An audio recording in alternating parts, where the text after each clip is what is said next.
attach me to whoever you want. Like, seriously, in real life, you can attach me to whoever you want. Like, to the most hot and cold acted person, to the most egoistic, narcissistic person, attach me. Make me have an anxious attachment style and attach me to them. But not to fictional characters. That's where I draw the line. But the thing is, I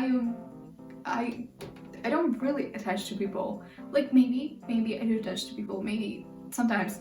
Doesn't matter. I attach to characters, fictional characters in books and TV shows way more, and I hope I'm not the only one. I hope you are listening to this and understand what I'm talking about, and I'm like, oh, she's talking nonsense. She's talking nonsense. Not nonsense.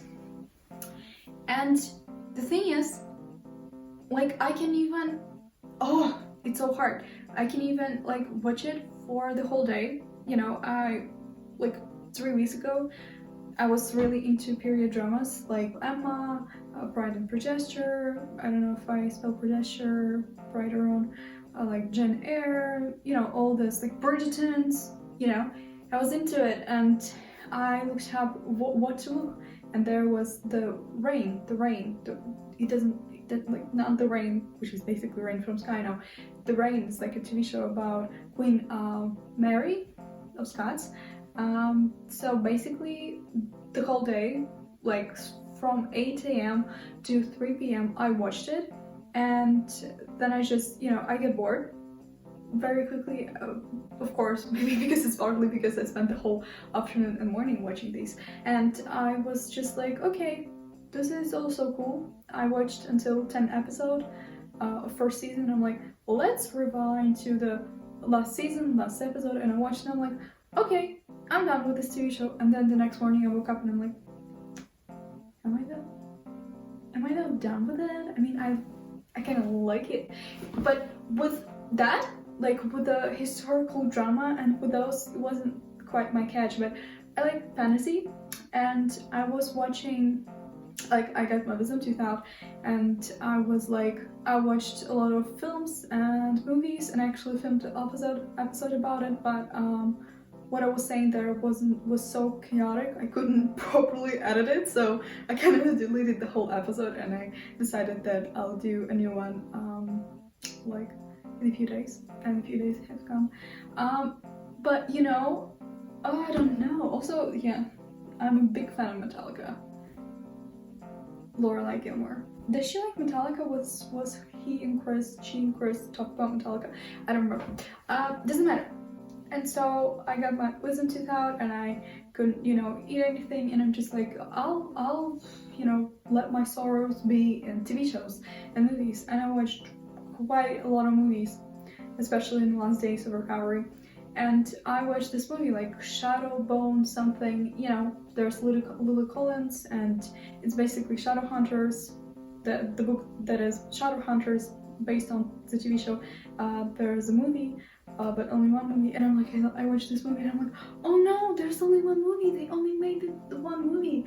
And I'm like, okay, well, I found out that they made a TV show, and I'm like, oh, but the cast is different, so I don't know if I could, you know, but I ended up watching it 3 days in a row, like binging it, not watching it, I was binging it. I was like, I didn't even go to the gym, partly because I couldn't because of wisdom tooth, and because, yeah, I couldn't. And if I could, I don't know if I would go, I would find some excuse. So I was just rotting in my bed and watching it, and I remember my eyes started to hurt so bad, and my eyes never hurt me. Like, I have amazing eyesight, thank God. And my eyes started hurting, and I just, you know, there was moments I was watching an episode and I'm just close my eyes so they would relax for 10 seconds, or to like exercises for eyes, because I wanted to know what's next. Like in Rain, the TV show Rain, I'm not really like, sure, whatever. Also, I got a little self-conscious just now. I saw that no one is really curious about it, no one's gonna watch it, but the thing is, I'm not doing it for anyone. Like, if you can relate to it, great, but also I'm making it for myself to just in the future look at it and I'm like, oh, you're obsessing over Shadowhunters, okay. I'm not really obsessing, I mean, I like the whole concept, and I really like the whole stance they made. When I was in my kitchen doing some breakfast, and I'm like imagining myself like fighting there, like being an actress, like you know, having this stance be taught to me by stunt trainers or whoever does that, you know, because I want to be an actress. I mean, I am an actress. You know, if you could say like if you paint in your room, you're already a painter, and I act in my room, so I'm already an actor, and like have monologues and stuff like that, learning and do all that. It's not the topic of this conversation. Nevertheless, talking about movies and TV shows and books, I like spoilers. I'm one of those people who's like, give me a good spoiler, because partly I cannot comprehend, I cannot, like, the shock that it scares me. For example, if you watch Shadowhunters, you know that there is a little shock in the end of first season, and I already knew that because I watched the movie. But I remember watching I was in 8th grade, oh, English so confusing. I was in 8th grade, and I was watching Twilight, you know, when I got home from school, and my friend already watched it, and I'm like, can you tell me the last movie, what is about? Like, everything kind of works out in the last one that I watched. What is the last one? The previous one that I watched. What is the last one? And she's like, well, there's fight, but there is no fight. And I'm like, it's not a spoiler. And she's like, oh well, I guess I'll never tell you. I guess it's all you get. And I'm like, and that information didn't spoil anything, because I couldn't understand what does she mean. After watching that, I mean, like, of course, I got what she meant. But if you're watching Twilight, or going to watch Twilight, that information won't really happen, won't really, like, spoil anything to you. And I am one of those people who's like, how does it end? What happens there? What's the story behind it, you know? And I always had friends who's like, no, we're not gonna tell you. You know, we're not gonna tell you. Or I was watching Home Alone with my friend, with the same friend, and I'm like, oh, is he the bad guy here? There was a neighbor, she's like, yeah, he will be the part of a clan, something like, you know, the part of those robberies, he's gonna help them, and everything was an opposite. And I'm like, why would you say that? And she's like, you know, and I'm like, no, I don't know. Why would you say that?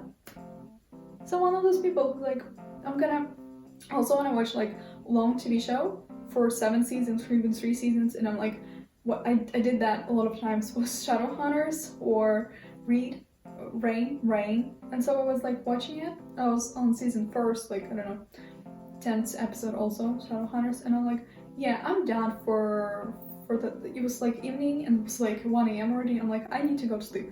How does it all end? And I'm like, last episode, last season, and I'm like, okay, I saw how they, like, what they did with Shadowhunters last episode and last show. I know that in book it's kind of completely different, because I kind of Google how does it end, who ends up with who, and after that I watched 2 whole seasons, and it was interesting to me. So I don't know, it's still interesting to me.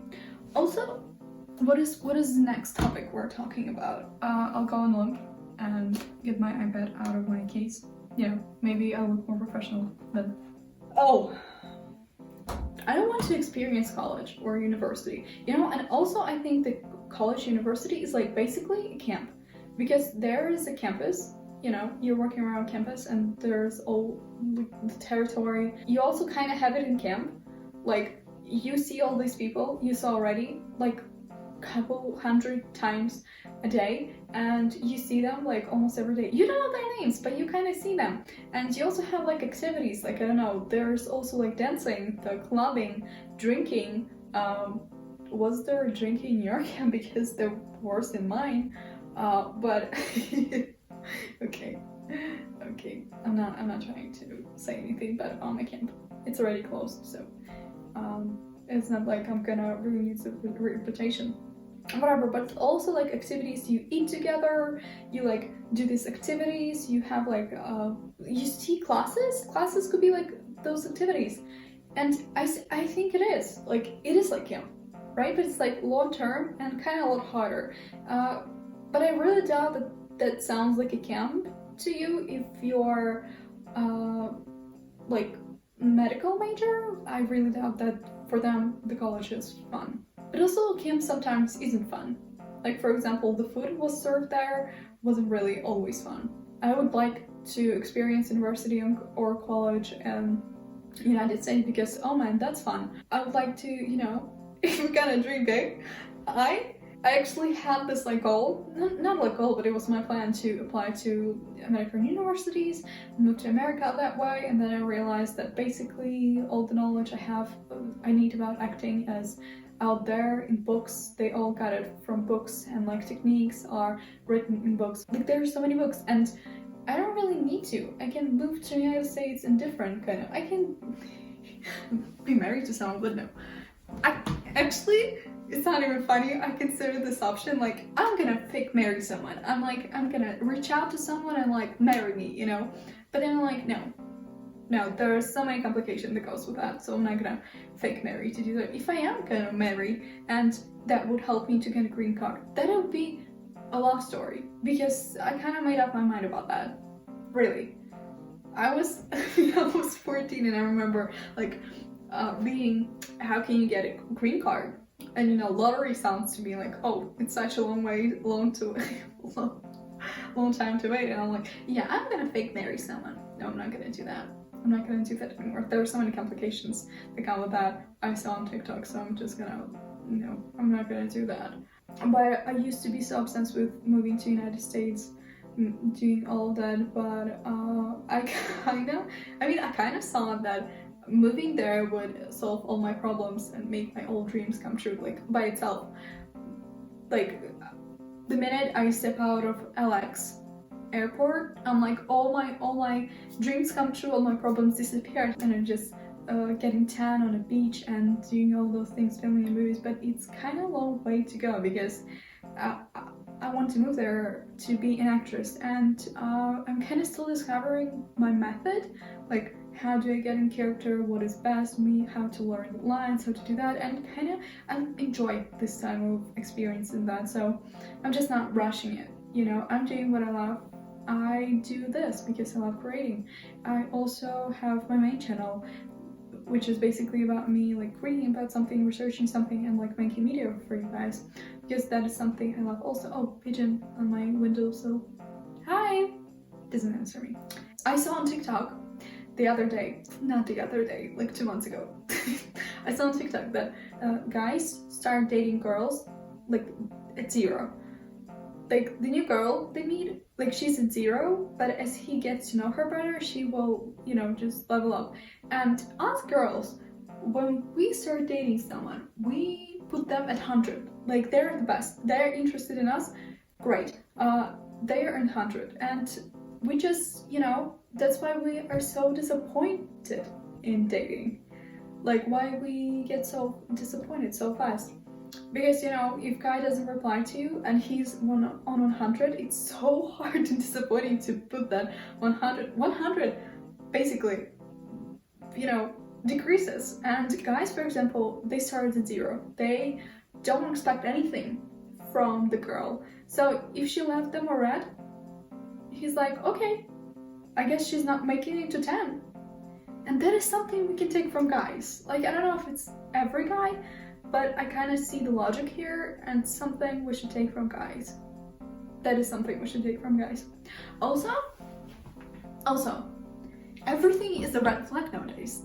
I just saw this video of a woman saying that a woman or a man, like I've seen multiples of this in like particular situation.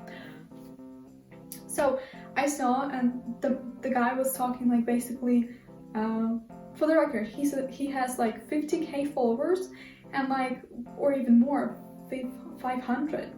I don't remember. It doesn't matter. So, and he's like, it's a very red flag to me that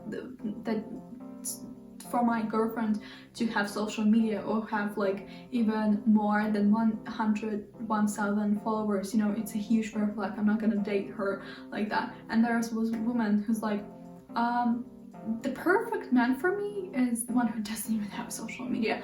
When she is like, I wouldn't say like influencer, maybe she has like 20k, 30k, you know, and I've seen a lot of videos on this particular subject that I don't want my significant other to have social media when that person has social media, because yes, of course they have social media because they posted that video on TikTok.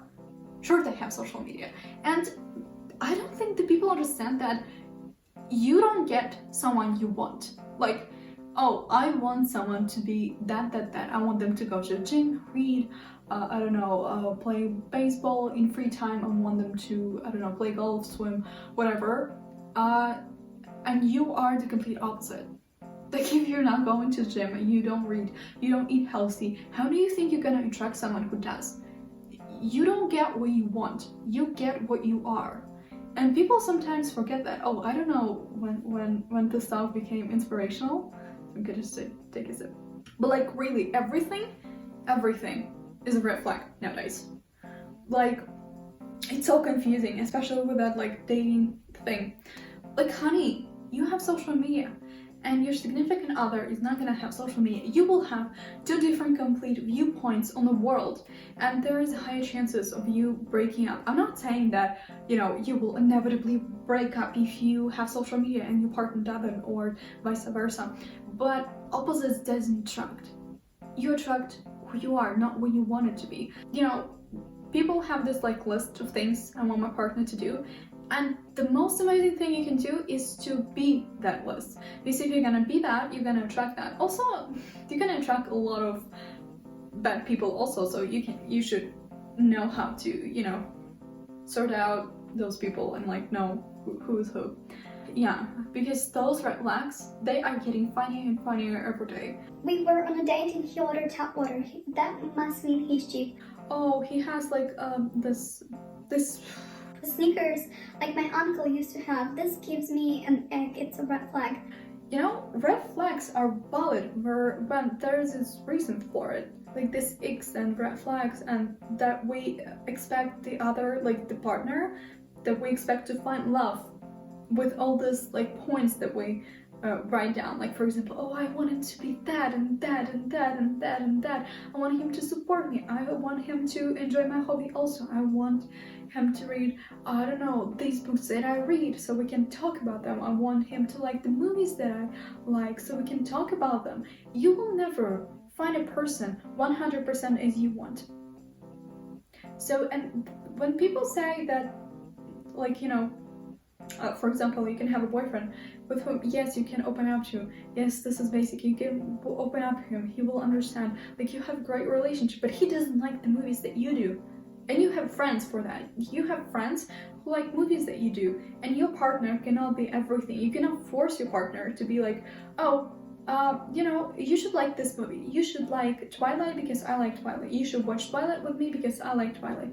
If he doesn't, you like forcing someone is not a really good thing, because I mean, maybe if my boyfriend was into football or some like, you know, men stuff, and I would like watch with him one time, and if I didn't like it, I'm like, dude, I really don't like it. Please don't make me watch it again. You have friends, and you know, go watch it with your friends, the one that share your interest to this. And you cannot expect your partner to be everything, because I think nowadays we expect that partner, like we put so much pressure on ourselves to find that partner, and we put so much pressure on like, oh, he has to be everything or she has to be everything. And of course there is a difference between having like a point, like I want him to be this, and like having standards. Like, I will not settle for someone who, for example, is disrespectful to waiters. That is the character thing. That is not an appearance thing. And also, I don't think we should date someone based on appearance. Like, it's my opinion, because you can get used to someone's appearance. And appearance doesn't really play that whole role. And there's a reason why we're attracted to those kind of like pretty people, attractive people, and why we want to be with them even though they're assholes in real life. Because we want to, like, you know, say to society, yes. We want to say to society, yes, see, I'm with this beautiful person, I deserve someone as beautiful, and we want to feed our ego with that, not as much as our love interest in someone or, you know, true pure feelings. No, we just want to show everyone how great we are, how, you know, how great we are, that this beautiful person is with us. And because this beautiful person is with us, they make us even more better and more prettier and more beautiful and more, like, I don't know, better in society. And oh, look, I have this beautiful person with me and you have this, like, not very beautiful person with you, so I'm better than you. It's not true. Like, there is no one better than you and there is no one worse than you. While I was recording this and talking about how people are different, my phone decided to run out of storage space, so I deleted some videos and, you know, that I didn't need. Also, there was a really bad idea to get a phone with 64 gigabytes. I know some of you just like, 64? But relax, I have 200 gigabytes of iCloud, so that is working out pretty well for me. Also, I don't understand why iCloud doesn't have, like, yearly, you know, just to pay once a year and, like, we all done, like, bye, and I have iCloud for the whole year, bye. Like, I don't need to see my card being charged every month. I don't understand why they don't have that option. I don't think I would do it though. Like, I'm such a hypocrite. I'm like, yeah, why don't they have this option? But then I'm like, but no. Also, my hands are, like, all in cuts. I don't understand what was I carrying? Like, am I sleepwalking and I was, like, working in the cactus field or something? Also, I'm not much of a makeup girly. I used to be when I was, like, 14. I was, like, mascara. I remember one day I went to school and it was, like, snowing and I had mascara on. And, you know, I just woke up 30 minutes before going to school and I'm like, you know, and I put on mascara and I saw people in halls like, oh, hi, good morning, hi, how was your day, how was, you know, and then I'm coming up to the mirror and I have this, like, because of a mascara, I have, like, black everything here, like black tint after my eyelashes, and no one told me that. And I'm like, what is wrong with you people? Like, I even, like, talked to my friend from, you know, high school in years. We were, like, friends. I think we were friends. And I mean, she didn't tell me anything, and I'm just walking out to the mirror and I'm like, seeing that, and it's noticeable. That is noticeable, and no one told me that, and I'm like, why? And also today I was, like, walking with this, like, black band to cover my ears so I don't have to wear a winter hat because I had my hair up in the fall. And in the country that I live in, this, like, black thing around you, like here, means that someone died and you're grieving. But in my world, I mean, I don't really care what it means in my country because I wear for my own comfort, you know. And the lady that I didn't even know looked at me and was like, good morning. Like, looking at as she passes by, I'm like, good morning. I don't know why she said good morning to me. I really don't. And also, I don't really know if it's in all countries, but in my country, if you will give someone, like, 2 flowers, 4 flowers, 6 flowers, you know, anything that could divide it by 2, like, if person dies, you will put, like, 2 flowers or 4 flowers. And I don't know what's up with that. I don't know what's up with that. Like, it's so strange because, again, in my country, if a black cat crosses the road, like, you're walking and black cat is running before you and, like, crosses where you have to go, it's considered bad luck. But as I know, in England it's considered good luck. Is it? Wait, I need to Google it.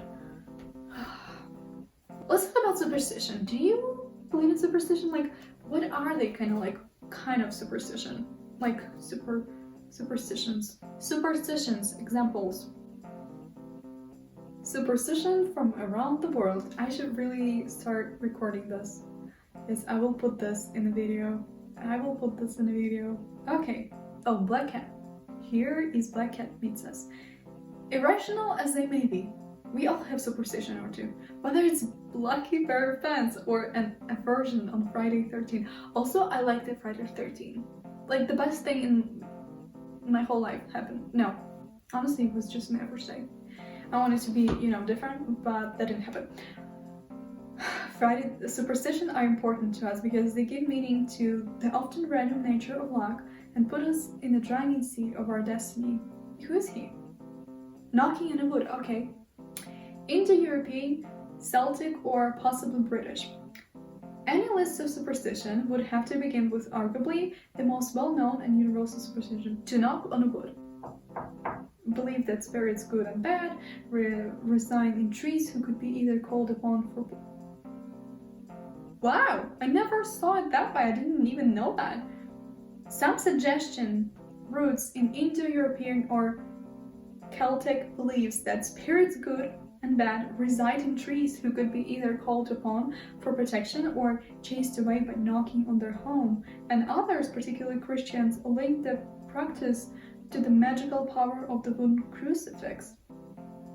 I didn't know that. Most likely among the different series, historians have attributed the superstition to a 19th century British children's game called Diggy Touchwood, in which young players claimed immunity from being tagged by touching the nearest piece of wood. Adults picked up on the habit of the phrase the British say touch wood today, and the rest is a history. Okay. As with many superstitions, there is subtle variation and sometimes not so subtle varying origins. Italians touch steel, I don't know if I pronounced it correctly, rather than wood, perhaps more related are in horseshoes, poles, and Russian touch and paint wood. Turkish knock twice, Latin American knock on wood with no legs. It's best to memorize them all before traveling. I think we can stop for this episode because it's like we've talked about everything I had prepared for today and more even, which thank you for watching until the end or fast forwarding until the end. I don't know, maybe you wanted to see me thanking you for watching it even though you didn't. I don't know. Maybe you're just bored and you decide like, yeah, okay, bye bye. I finished watching your videos, but I will at least watch the ending. Thank you.